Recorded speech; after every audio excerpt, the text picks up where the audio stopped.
Assalamualaikum warahmatullahi wabarakatuh. Selamat pagi semua. Perkenalkan, nama saya Regina Handertika. Hari ini saya akan mempresentasikan mengenai cara membasmi jerawat. Teman-teman sudah tahu apa itu jerawat?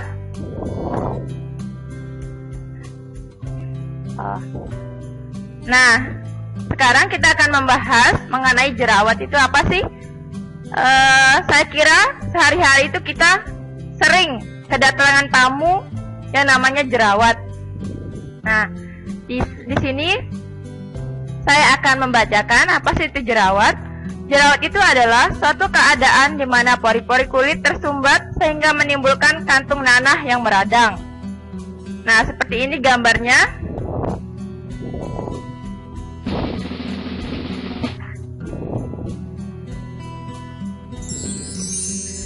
Di sini saya akan membahas mengenai jenis-jenis jerawat. Di sini ada 3 jenis jerawat. Yang pertama, jerawat klasik. Jerawat klasik ini sering kita jumpai sehari-hari, yaitu biasa disebut jerawat biasa.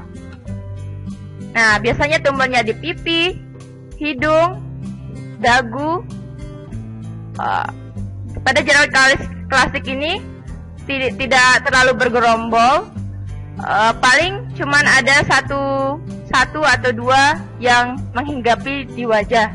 Yang kedua itu ada jenis jerawat cystic acne atau yang biasa disebut jerawat batu. Nah, pada jerawat batu ini bentuknya itu agak keras, mirip batu jika dipencet, dan warnanya hitam dan agak kembung seperti biji jagung. Dan yang ketiga yaitu jerawat jenis komedo yang biasa kita jumpai di sekitar hidung yang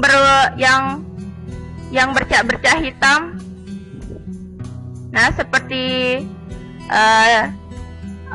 ini ditujukan pada kulit yang mengandung banyak minyak atau banyak lemak. Selanjutnya yaitu ada faktor-faktor timbulnya jerawat.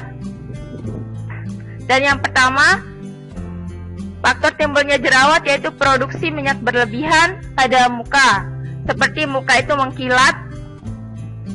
Nah, jika terkena panas ataupun agak lengket. Dan yang kedua yaitu sel-sel kulit mati.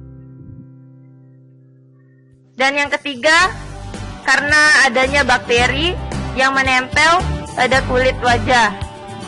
Dan yang keempat yaitu faktor kosmetik. Sering gonta-ganti kosmetik atau pemakaian kosmetik yang tidak cocok dengan kulit yang kita miliki. Dan yang kelima, faktor obat-obatan. Nah, dalam obat-obatan itu kadang memiliki efek samping yang tidak diinginkan dan kadang menimbulkan suatu penyakit jerawat yang timbul pada kulit, baik itu kulit wajah maupun punggung dan lainnya. Yang keenam yaitu faktor genetik atau keturunan. Nah, faktor genetik ini biasanya jika ibunya dulu pas waktu mudanya itu jerawatan, memiliki minyak berlemak yang berlebihan, maka itu akan mempengaruhi terhadap keturunannya atau anak-anaknya. Itu kemungkinan besar anak-anaknya juga memiliki kulit yang berminyak sehingga mudah terkena jerawat. Dan yang terakhir yaitu faktor lingkungan. Nah, faktor lingkungan ini adalah faktor tempat di mana kita tinggal, yaitu misalnya kalau banyak polusi. Jika kita jalan di jalan raya, sering ke jalan raya yang banyak mengandung polusi atau pabrik, maka itu juga bisa mempengaruhi timbulnya jerawat. Dan selanjutnya saya akan memberikan solusi bagaimana cara kita untuk mencegah terjadinya jerawat. Yang pertama, kita bisa melakukan pola hidup yang sehat, seperti berolahraga secara teratur, setidaknya jogging tiap pagi maupun sore. Dan yang kedua yaitu perbanyak minum air putih. biasanya itu 2 botol atau 2 liter air per harinya. Yang ketiga yaitu mengkonsumsi buah-buahan yang mengandung vitamin C, A, atau D, yang seperti buah jeruk, buah melon, semangka, dan lainnya. Yang kelima yaitu hindari stres yang berlebih. Jangan terlalu memikirkan masalah-masalah yang tidak penting, misalnya masalah putus cinta, sampai tidurnya itu berlarut-larut. Itu sangat tidak baik untuk kesehatan kulit kita sendiri. Yang kelima yaitu hindari pemakaian kosmetik berlebih. Nah, biasanya ini terjadi pada diri kita sendiri maupun anak remaja. Biasanya kalau kita menggunakan kosmetik yang satu tidak cocok, cuma memakai beberapa minggu, kita langsung berganti kosmetik tanpa mengetahui efek samping yang akan ditimbulkan lebih lanjutnya. Nah, lebih baik saya sarankan jika ingin melakukan perawatan, Anda atau saudari-saudara bisa melakukan perawatan ke dokter kulit atau dokter kecantikan.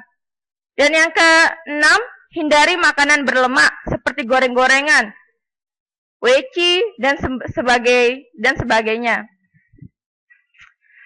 Dan yang terakhir yaitu tidak boleh begadang.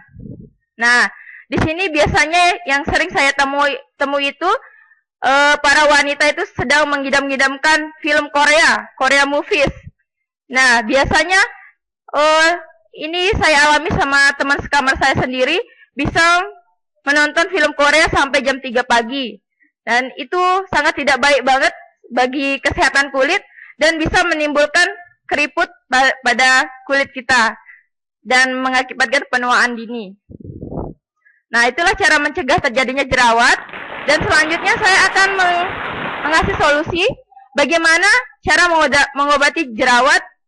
Misalnya kita itu sudah terkena penyakit jerawat, dan sekarang saya akan menjelaskan ada 2 cara macam solusi untuk mengobati jerawat. Yang pertama secara alami dan sintetik.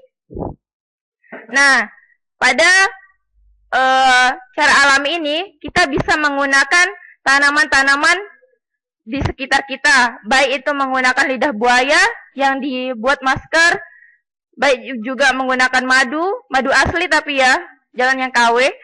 Dan yang ketiga, menggunakan pepaya dengan di blender terlebih dahulu tanpa penambahan gula. Dan ini juga berlaku pada madu dan lidah buaya. Dan yang terakhir yaitu menggunakan bawang putih, bisa ditumbuk secara tradisional dan ditotol-totolkan kepada kulit yang berjerawat.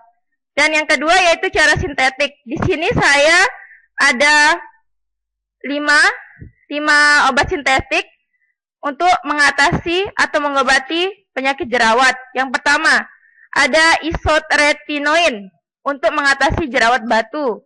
Dan yang kedua, ada antibiotik oral untuk mengatasi atau mengobati jerawat parah yang dikonsumsi maksimal 6 bulan. Tidak boleh berlebih. Dan yang ketiga yaitu ada erythromycin untuk antibiotik spektrum luas, efektif terhadap bakteri yang menyerang kulit dan yang menimbulkan jerawat. Dan yang keempat, topikal antimikroba. Ini biasanya dipakai untuk peradangan jerawat ringan. Dan yang terakhir yaitu asam azelaic. Ini untuk mengatasi baik itu jerawat non-inflamasi atau yang meradang dan inflamasi. Oke, sekian presentasi dari saya. Terima kasih atas perhatiannya. Sekian. Wassalamualaikum warahmatullahi wabarakatuh.